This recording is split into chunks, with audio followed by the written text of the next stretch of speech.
I'm going to show you how to replace a reciprocator on a Meistergram Gem Series multi-head machine. These are the required tools. Now let's get started. So depending on which head we're removing, we need to remove the covers which tie the heads together.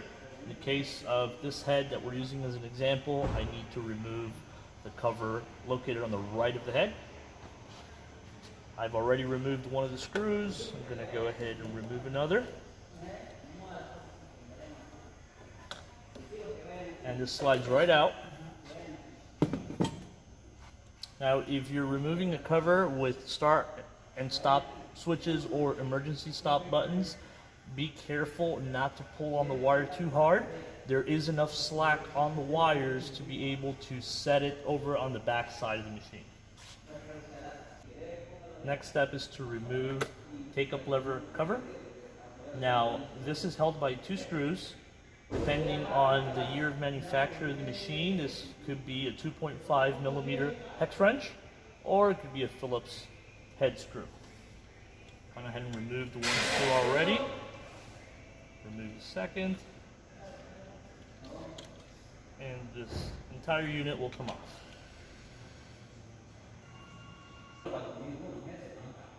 We'll now remove the tension base for the head. In order to do so, we need to first remove the back cover.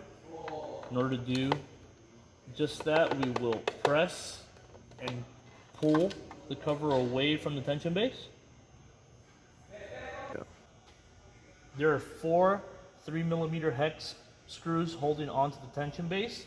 I've already gone ahead and removed 2 of those.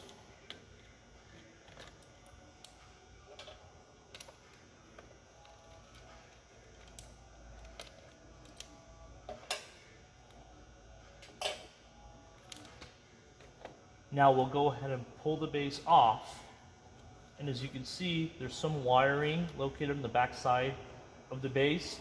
You could either remove that or carefully go ahead and flip the base over and set it on your thread stand. We'll now remove the head from the machine. The head's being held by 4 3mm hex screws.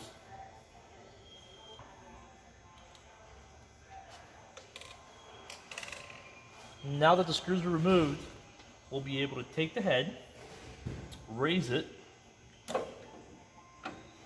just work a little bit, make sure not to force it too much.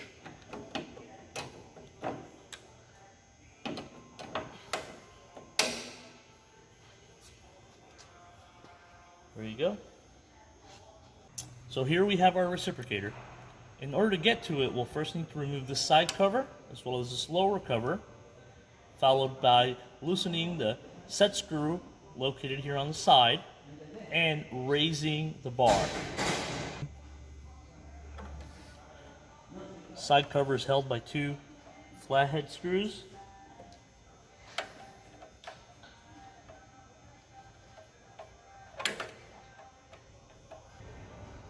So here we have the side panel removed. It does have the holding solenoid attached to it. Now I would recommend carefully sliding it over and placing it on the guide rail on top so that the wire does not get damaged. Now we'll remove the 2 flathead screws holding that lower cover. We'll take a 2.5 millimeter hex wrench, insert it into this hole on the left side of the needle case base, and we'll go ahead and loosen that counterclockwise. Now, if this is too tight, feel free to use a T-handle hex wrench or a pair of pliers just to leverage the wrench. Be very careful not to strip the screw because this can get complicated if we had to do a repair or replace that screw. Now, depending on the bar, some sit tighter than others. Some will go ahead and slide out very easily, the way this one is here. If you cannot do that, then go ahead and take a piece of fabric, a pair of pliers, and gently go ahead and grip onto the bar and pry it back and forth just to slide that over, just being careful not to scratch the surface of the bar. Now before I remove this assembly, I'm going to go ahead and point out the position of all the components on this bar. So we start with an oiling pad at the very bottom, followed by bearing, felt washer. Then we have the pressure foot dampener, which is this unit here, followed by another felt washer, then leading to the reciprocator. And be very careful when pulling the bar out because things will fly out.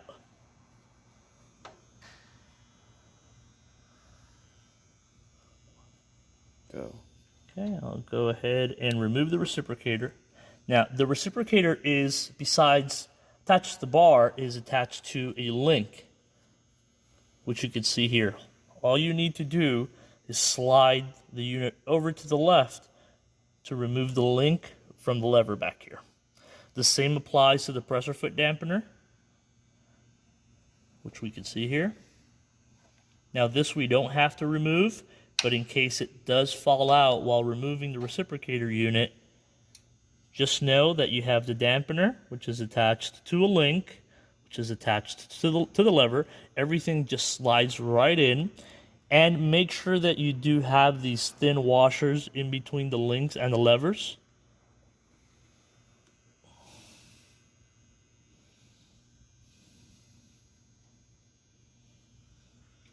Okay. Now, when replacing the bar and inserting the bar back into the base, make sure that you locate the flat side of the shaft and position it out towards the left, so at the time of seating it back, the set screw will go ahead and grip onto the bar and not let it move around. Okay, we have our bar positioned. We'll now follow by inserting the reciprocator and sliding that link back into the lever. Once we slide the link back into the lever, we're going to go ahead and turn the reciprocator upwards, and we'll line it up with the bar. Start sliding the bar, making sure that the flat side is on the left, and go ahead and run the bar through the reciprocator. We'll now follow by felt washer.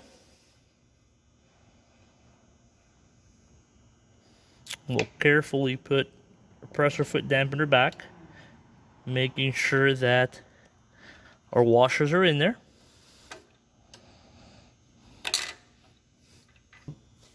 Okay, so we have our felt washer. We then have our pressure foot dampener.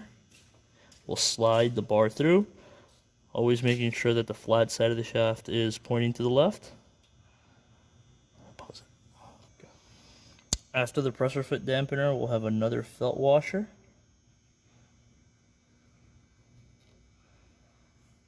Followed by the bearing.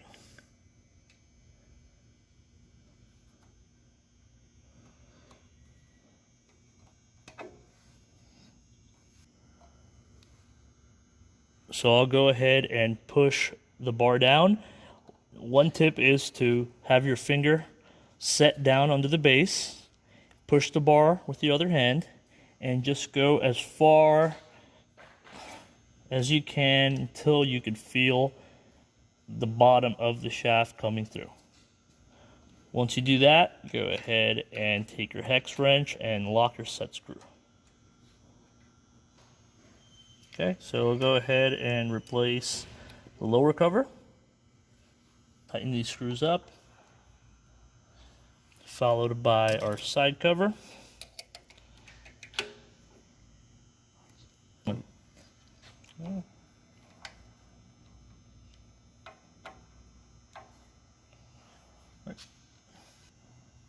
Okay, we're going to go ahead and put our needle case back on. Now, a couple of things we need to make sure. Our upper thread hook, which is located here, we need to make sure ends up fitting in through the Velcro bar. And at the same time, we need to get this hook underneath this rail. So we're going to bring this in at an angle. Okay. We're going to line it up with the guide rail. And we'll go ahead and just work it back and forth a little bit till it falls into place, as you can see. Okay, once we mount the head back on, we'll go ahead and start up the 4 screws that hold it onto the rail. Now, if you can't find this, threads when you start, just go ahead and shake the head a little bit. There is a little bit of play. And I'm going to go ahead and get all 4 started.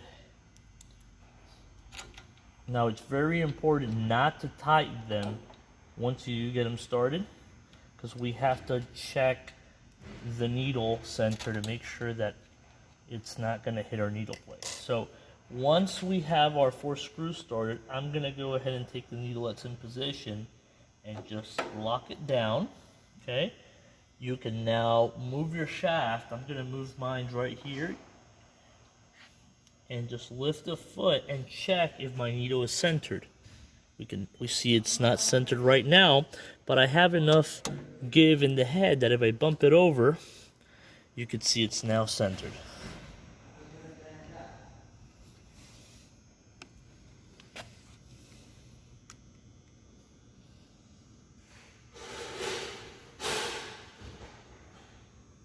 Okay, once our needle's centered, we'll go ahead and we will lock our screws down.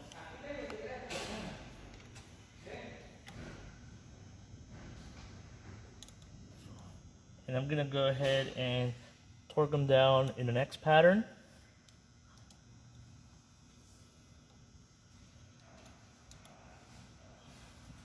Once you've done this, you could go ahead and replace the tension base, rear cover, all the other accessories that we removed at the beginning.